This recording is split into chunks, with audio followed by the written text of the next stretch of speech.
Welcome to the Bittersweet Life, a show for expats, former expats, travelers, and dreamers. It's a show about letting go of the rope, so to speak, and what happens when you do. If you're new to the show, I encourage you to go back to the beginning to episode 1 and join us for the whole journey. There are a lot of great episodes in the past that you shouldn't miss.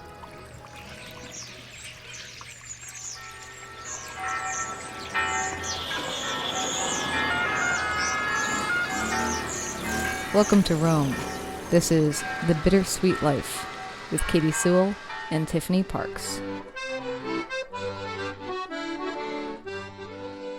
Hello, this is The Bittersweet Life. I'm Katy Sewall. I'm Tiffany Parks.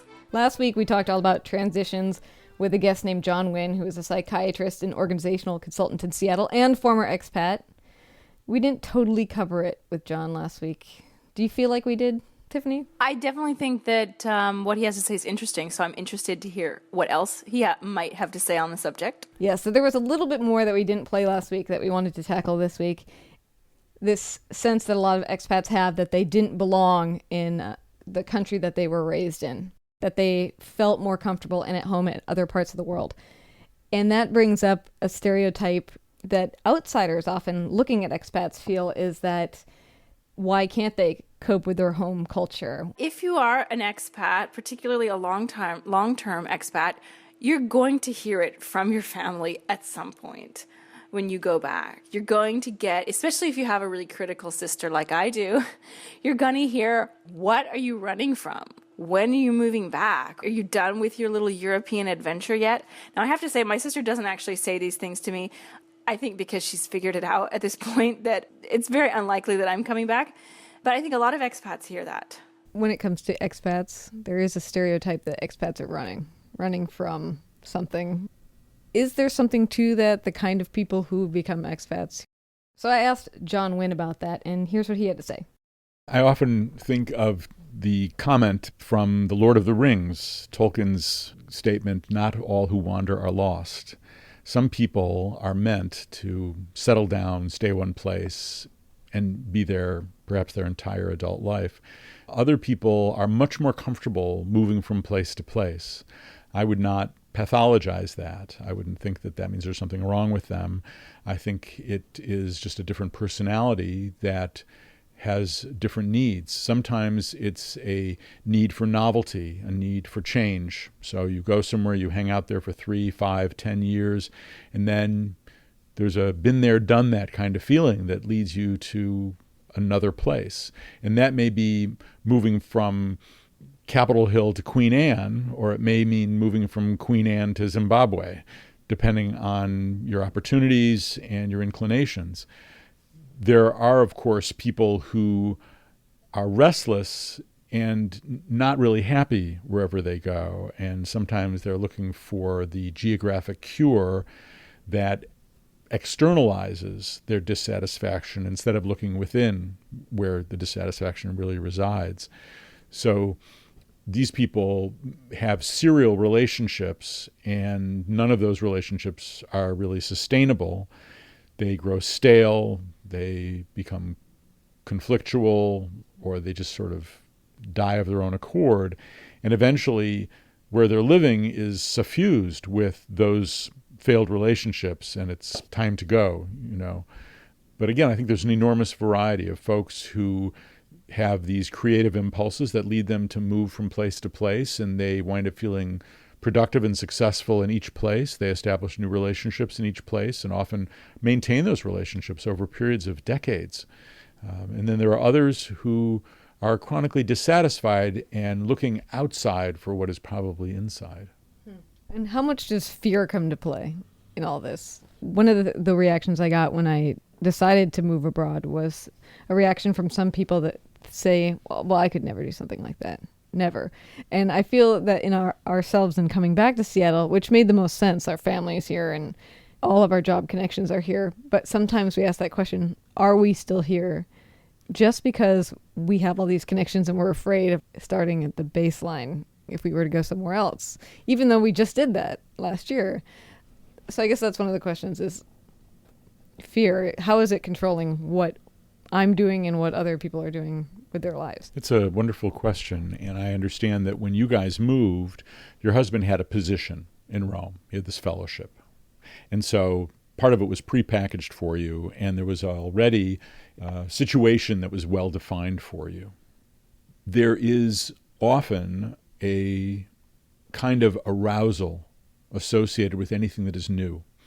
And that arousal can be described as a pleasant kind of excitement or as fear.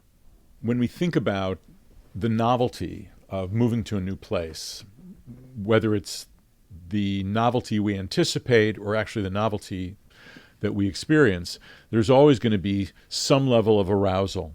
And again, that could be the excitement for something that's coming, or it could be a fear of what we're losing or leaving behind. The fear factor has to do with not having everything figured out in advance, not having things perfectly planned, perfectly settled. Sometimes you go to a new town and all you've got is an apartment to stay in and a job search to begin. And that can be quite daunting for a lot of people. Other people think that's the most exciting, best way to travel, right? So it's different strokes for different folks. The question really is, what are the advantages of going to a new place, and how do those advantages outweigh the fear of change? When I think about my own experiences of living in many different places, I think what made that possible for me was the amount of preparation I was able to do in advance and the confidence I had coming in that I would have a program, a place to stay, activities to do, places where I was expected, responsibilities, and that those would lead to relationships at work, at school. Certainly it's very challenging to move to a town with none of that. And you would really wonder, what were you thinking? And I think that would be a strong case for flight. That would look like flight. It wasn't that I was going to this place, it's I was getting out of Dodge, right?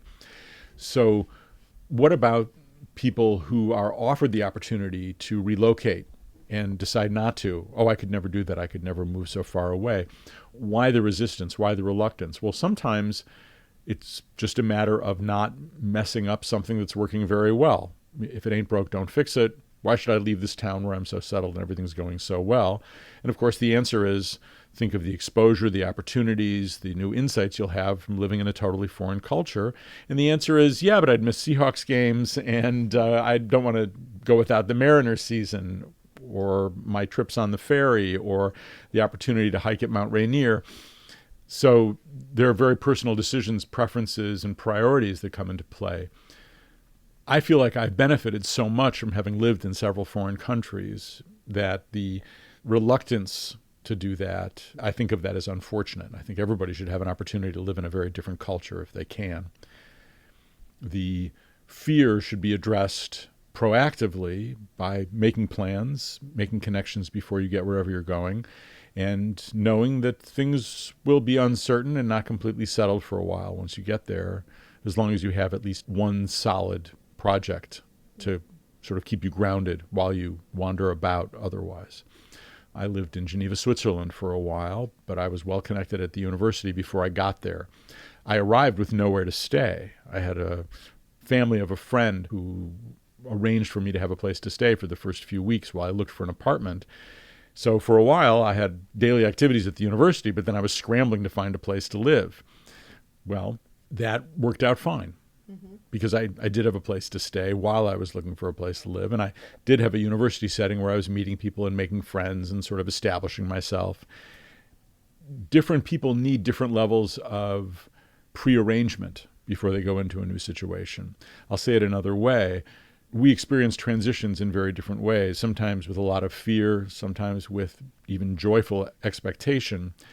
The important thing is to know yourself as you move into a period of transition and ask yourself, what will I need to go through this? Who must I bring with me? What do I need to have in place when I get there? What will support my ongoing project, whether it's a career project or a project of self-exploration? And how can I arrange for that to be waiting for me when I get there? But also, what do I want to make sure I don't set up before I arrive so that I will explore, so that I won't just settle for whatever I found online or through a friend before I arrived? If our goal is to cultivate ourselves, our relationships, our insights into the world, it's important to make sure we don't get things too settled too quickly so that we have time for the uncertainty and the exploration.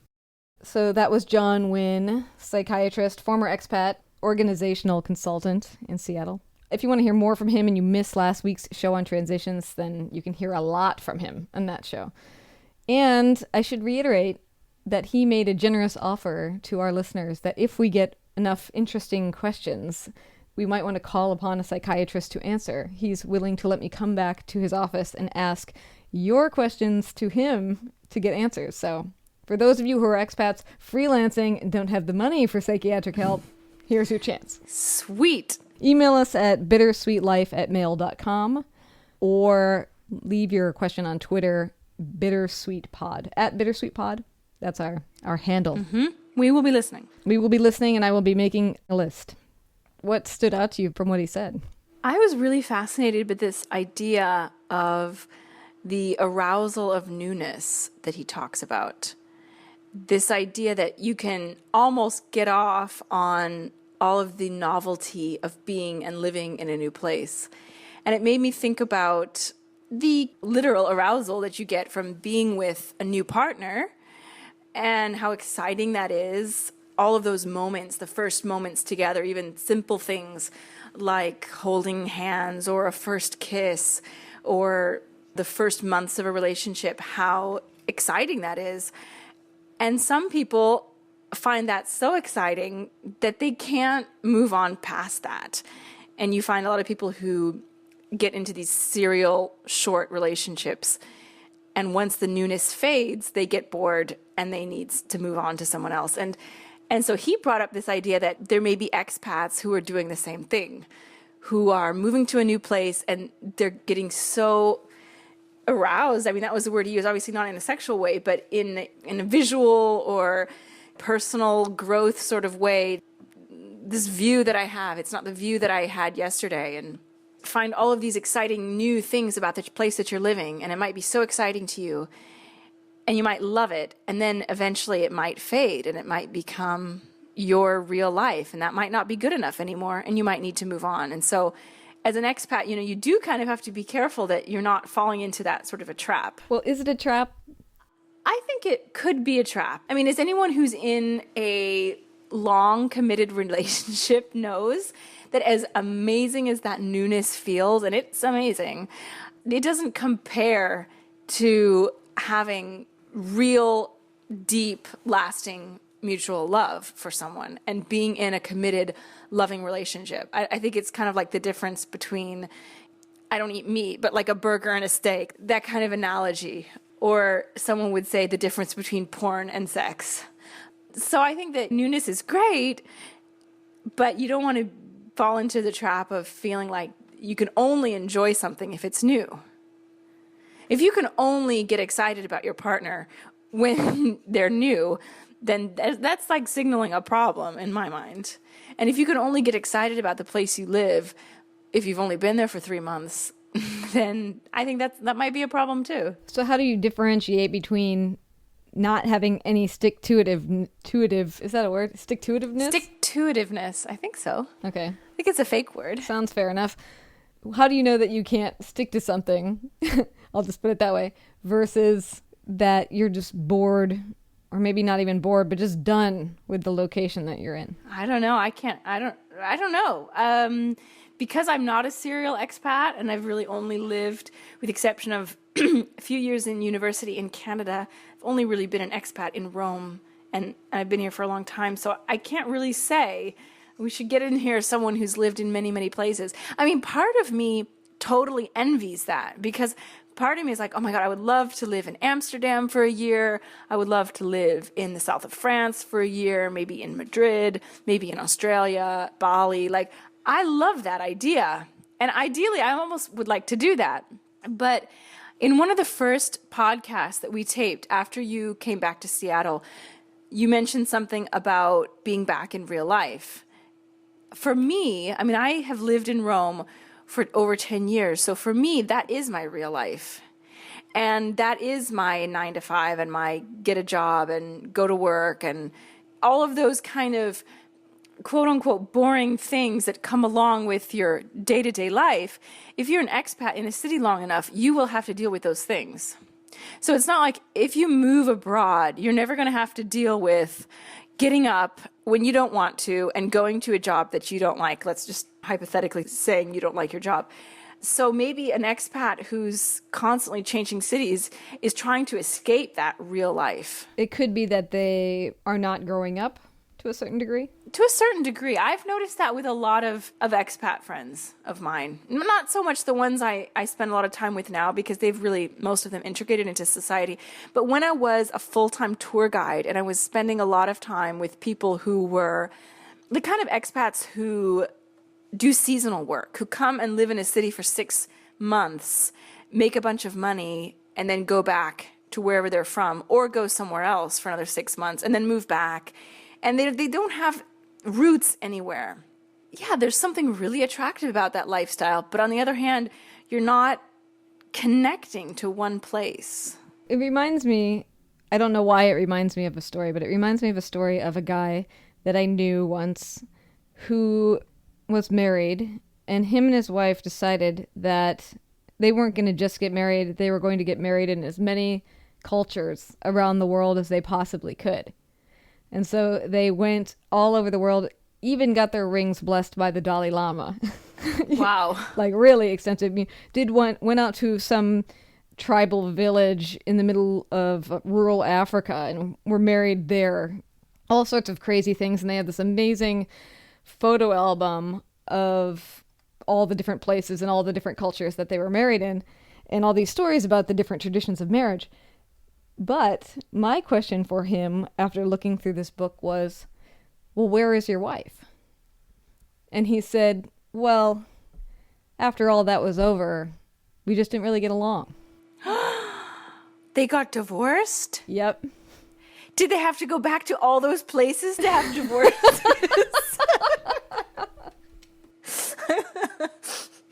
Yeah, maybe they're not technically divorced.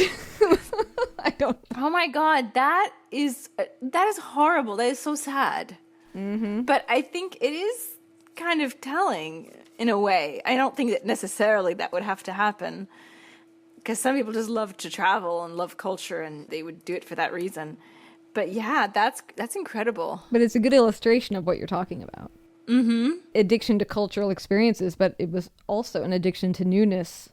And when all the newness of the ceremonies and the travel were gone, the staleness of the partner was still there.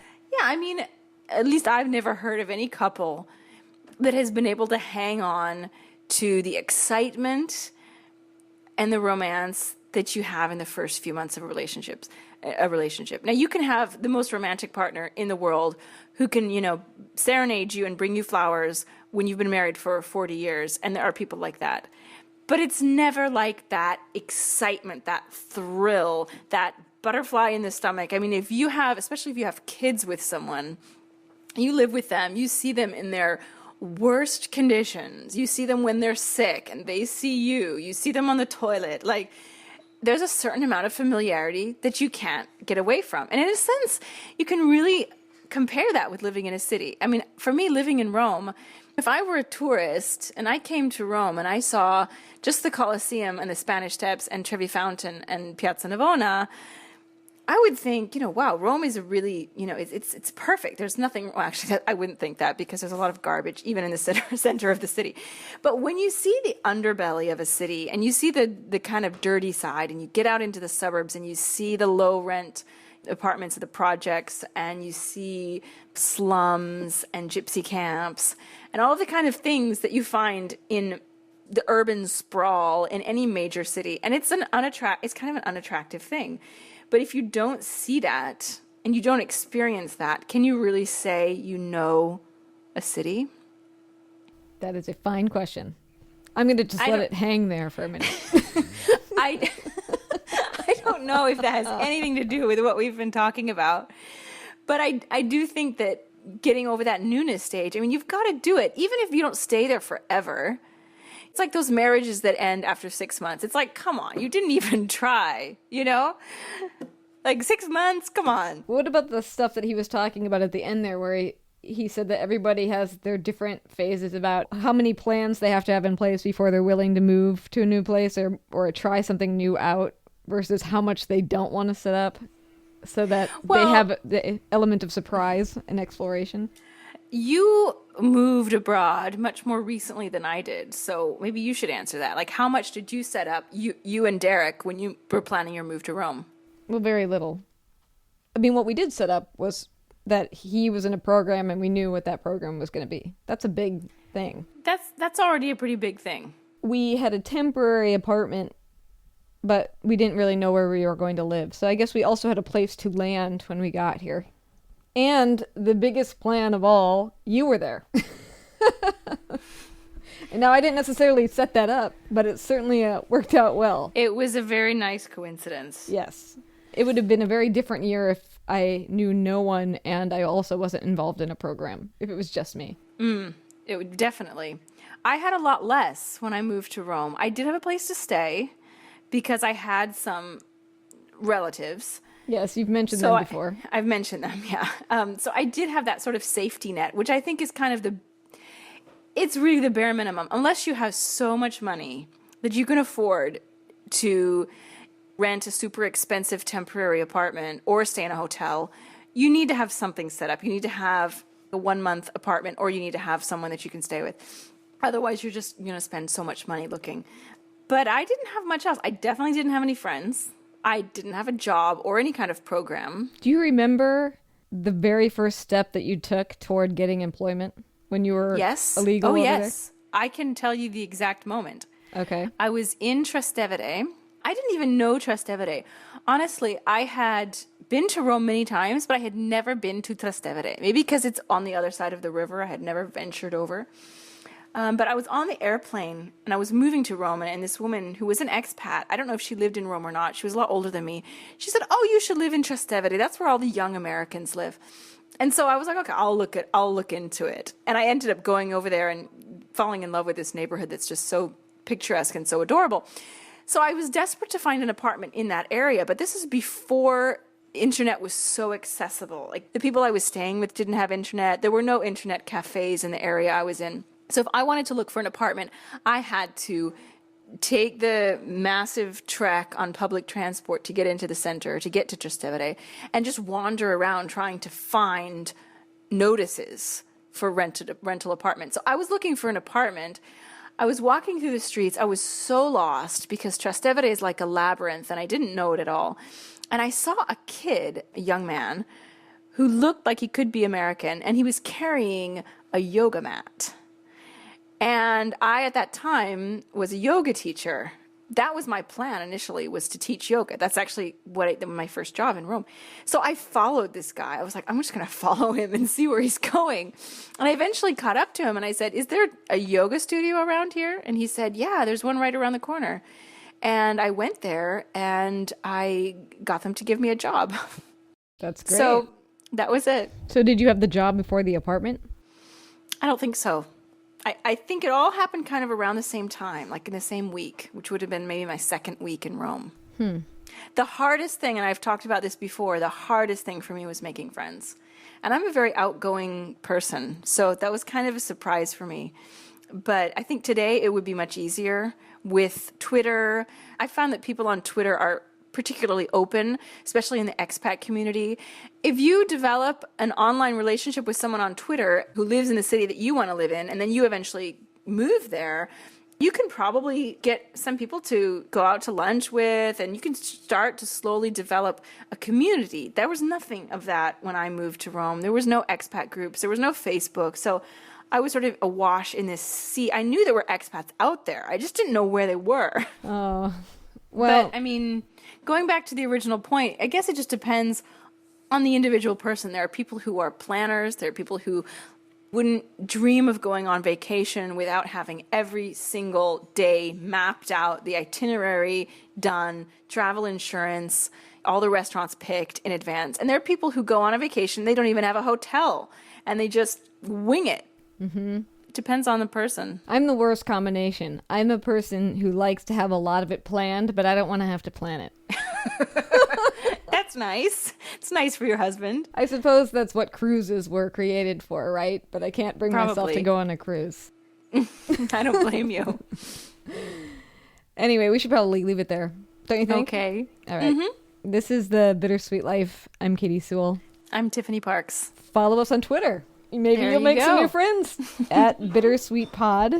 Hey, if you're not doing anything, go rate us on iTunes. We need some ratings, seriously, and some reviews. So do that too. Do you want to advise them to do anything else? Have a good day. Just cut that last bit. That's all I'm going to advise you to do. And if I ignore that advice, it's to my own peril. All right, we'll talk to you next week. Find us on social media on Instagram and Facebook. Just look for the Bittersweet Life Podcast.